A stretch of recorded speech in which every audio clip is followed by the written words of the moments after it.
Peut-on réduire le chômage dans les pays développés sans fragiliser la cohésion sociale? C'est une question importante et c'est bien là qu'achoppe la réforme du marché du travail en France et que se nourrit l'idée d'une préférence française pour le chômage.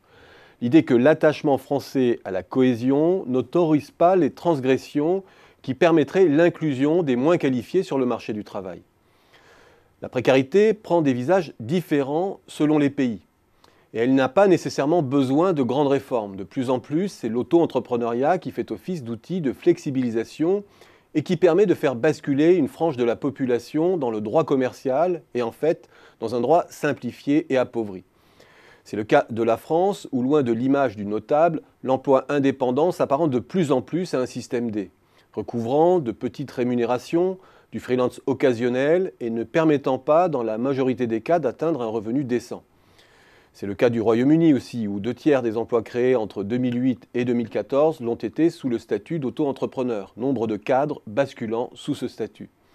Elle prend la forme de la myriade des emplois dégradés allemands, les mini-jobs, et toute la bizarrerie des contrats à 1,05 € de l'heure pour les chômeurs allemands ou à 80 centimes de l'heure pour les migrants.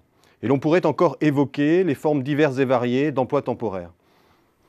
Difficile pour autant de mettre une statistique rigoureuse derrière tous ces phénomènes. Certains de ces jobs sont des jobs d'appoint, cumulés à un emploi salarié standard.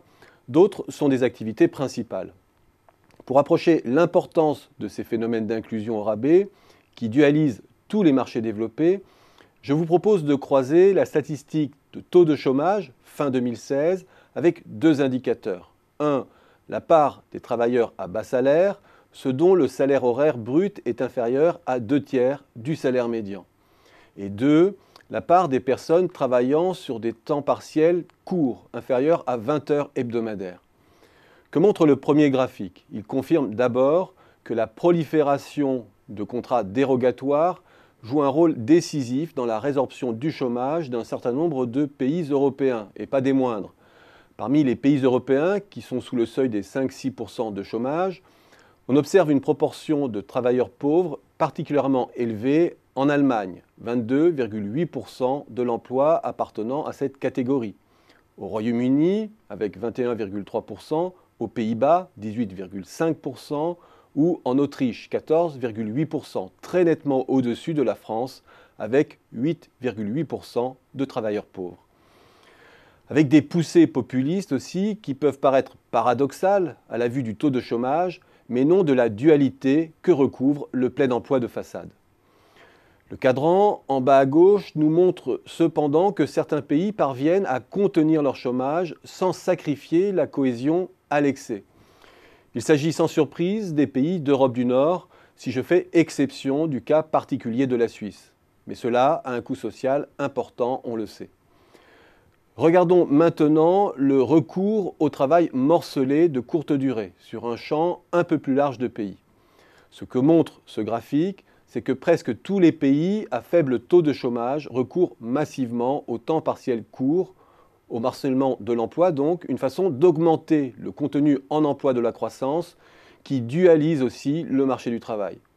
Seuls sortent de l'épure les deux cas bien particuliers des États-Unis et du Japon. Non que ces deux pays ne soient pas duaux, mais plutôt que nos indicateurs en saisissent mal la portée, notamment dans le cas du Japon, qui recourt massivement au temps partiel sans pour autant que ce dernier soit très court.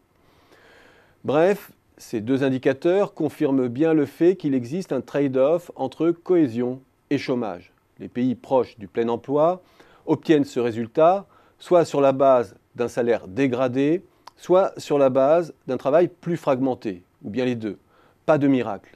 L'insertion des moins qualifiés est une inclusion au rabais. Et c'est toute la difficulté pour un président qui veut révolutionner le marché du travail sans fragiliser la cohésion. L'imitation des autres ne suffira pas.